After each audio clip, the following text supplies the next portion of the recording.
ভুট্টা লাগানো প্রতিযোগিতা দেখছেন।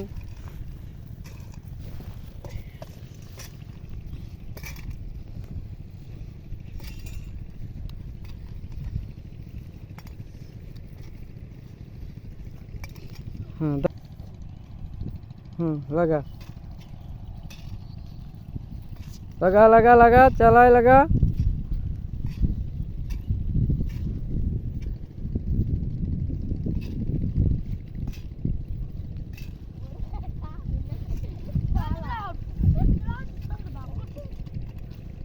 পনেরো দিন পরেই দেখেন গাছ বড় হয়ে গেছে, দেখতে পাচ্ছেন পুরো ক্ষেত জুড়ে গেছে।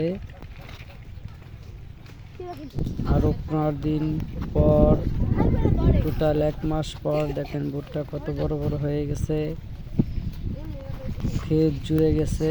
ভুট্টা অনেক বড় বড় ফল ধরেছে। ইনশাল্লাহ এই ভুট্টা আর 1 মাস বা 1.5 মাস পরে এই ভুট্টাকে বাজারে বিক্রি করার জন্য নিয়ে যাওয়া হবে। ভিডিওটা ভালো লাগলে প্লিজ সাবস্ক্রাইব করে দিবেন, শেয়ার করে দিবেন, কমেন্ট করবেন। আল্লাহ হাফেজ।